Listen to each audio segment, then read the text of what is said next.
السلام عليكم. اليوم غندير لكم واحد العصير زوين المهم ديال الحامض. عندنا واحد الكميه ديال الحامض.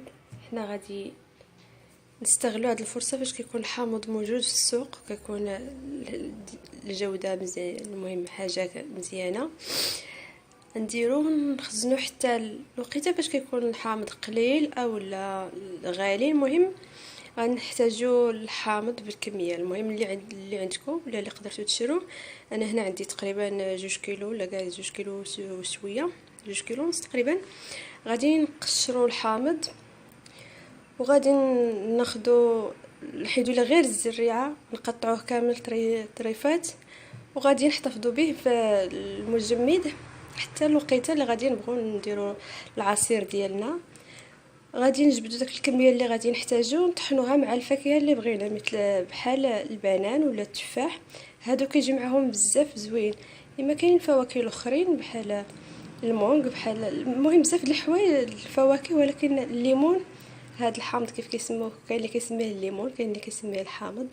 المهم هذا الحامض العصير ديالو كيجي بزاف مع البنان ولا مع التفاح. كناخذوا الكميه اللي بغينا ديال الحامض، كنزيدوا عليها واحد تقريبا الكميه ديال الحامضه تقريبا كتكون مواتيه لها 2 تفاحات حتى 3 تفاحات صغار. كنطحنوهم في مولينيكس، تنصفوهم مزيان، تنديروا لهم السكر القدر اللي بغينا، ومن بعد كنزيدوا ليه الماء على حسب الكثافه اللي بغينا ديال العصير، يكون خاطر او لا جاري. المهم غنخليكم مع تتيمه وشكرا. سمحوا لي غادي نقول لكم بلي انا هنا دابا قشرت حامضه وحده، حكيتها سميتو في هذه الحكاكه، من بعد قطعتها طرونشات بحال هكا. هاد الكميه ديال الحامضه دابا نزيدوا عليها 2 تفاحات كبار ولا حتى 3 تفاحات، كطحنيهم مزيان، كدير لهم السكر وكتزيد عليهم الماء اللي بغيتي. المهم كتصفيهم مزيان، كيجي عصير لذيذ بزاف. بالنسبه لي انا غنقطعو كامل بحال هكا، غادي نديروه في الساشيات ولا في شي علب، كنديروه في الفريجيديل حتى سميتو في مجمد حتى الوقيته اللي كنبغيو نديرو العصير. كنجبدو الكميه اللي بغينا، المهم ديال غادي تكفينا لتر ولا 2 لتر على حسب كل واحد الذوق ديالو. بالنسبه لواحد الطريقه اخرى، اللي بغى ما عندوش سميتو المجمد كبير، كيدير هكا، كيديروا في القرعه ديال الكونفيتور او اي قرعه كتسد مزيان، كيضيف عليه الكميه ديال السكر باش ما يخسرش ليه. كيحطو في المهم في الخزنه ديالو في البلاكار ديالو حتى الوقيته كيبغي يدير العصير، كيجبد فيه الكميه اللي بغا، كيجي زوين بحال الا درتي في المجمد. غير هنايا كيتجمد بلا ما كديروا له السكر، وهنايا كنديروا له السكر باش ما يتعفنش، كيجي بحال الا كان معسل.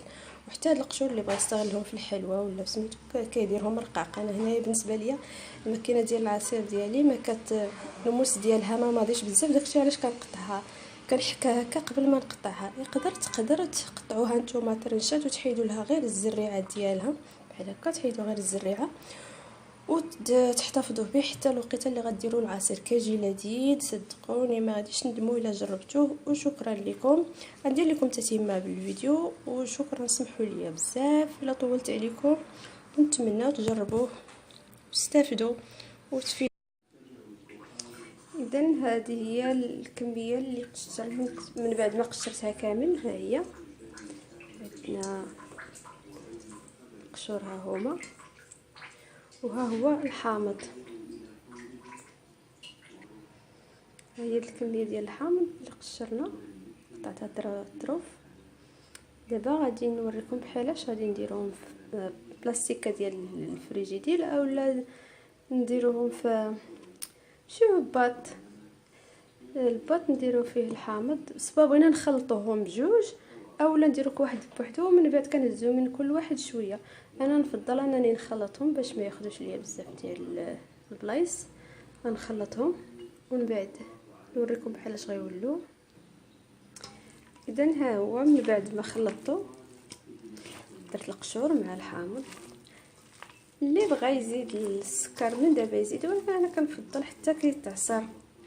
علاش انا ما درتش العصير ودرتو في الفريغو سميتو، ناخذ غير العصير ديالو، لان العصير ملي كيتعصر كيفقد الفيتامينات ديالو. احسن حاجه تخلوه بحال هكا، حتى كتبغوا تاخذوا منه، حتى كتبغوا تعصروا العصير تاخذوا الكميه اللي بغيتو وتعصروا، كيكون بحال الا يلاه قشرتي الحامضه. المهم هذه هي الطريقه، نتمنى تعجبكم. غنديرو دابا في لي بوط فاش غادي ندخلو للثلاجه الفريغو، وندوز ندير لكم واحد العصير الا سميتو، الا قبلتوا عليا. ها هو من بعد ما درتو في الميكا، وغادي ندير ليه بحال هكا وندخلها للثلاجه. غنسدها دابا وندخلها للثلاجه.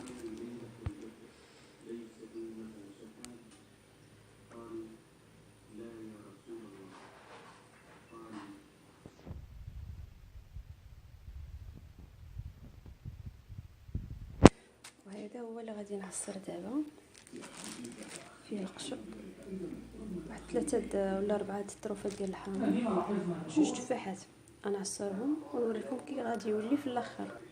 المهم ملي غادي يبس دابا في الثلاجه غنبقاو نقطعوا منه الطريفات اللي بغينا، ولا نعلموهم دابا بشي حاجه هكا الموس بحال هكا. ملي كتيبس كتكسريه وكتولي مربعات ديال الثلج، ولكن في نفس الوقت كيكون منسم زوين رائع لاي فاكهه بغيتي تطحنيها معاها. اذا هي من بعد ما سديتها درتها في واحد البلاطو، غندخلها للثلاجه. المجمد ديما كنقول لكم الثلاجه، المهم المجمد عارفين علاش كنهضر. من بعد غنخليها هكا حتى تيبس، ونعاود نقطعها الطروفه اللي بغيت، اولا نخليها هكا، المهم ماشي مشكل. ها هو من بعد ما طحناه كيكون بحال هكا خاطر. انا دابا غادي نصفيه، غادي يتصفى،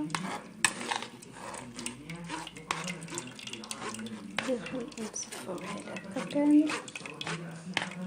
انا بالنسبه ليا ما طحنش مزيان، نقدر نعاود ليه، نتوما حاولوا تضربوه مزيان باش ما يبقاش بهاد الكميه ديال القشور والتفاح اللي بقى. حاولوا تطحنوه مزيان. انا مع الزربه ما طحنتوش مزيان. غادي نزيدوا ليه السكر تقريبا واحد 2 معالق ونخلطوا. ها هي الكميه اللي بقات ليا ديال ديك البابه والقشور ديال الحامض والقشور ديال التفاح اللي انا قطعتها غير طريفات. المهم ماشي شي حاجه كثيره. المهم غنزيد ليه دابا الماء والسكر. اذا ها هو العصير ديالنا من بعد ما تطحن.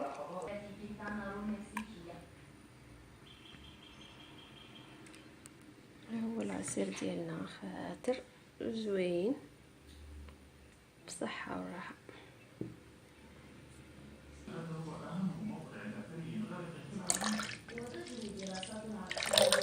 شتي كيفاش كيكون خاطر.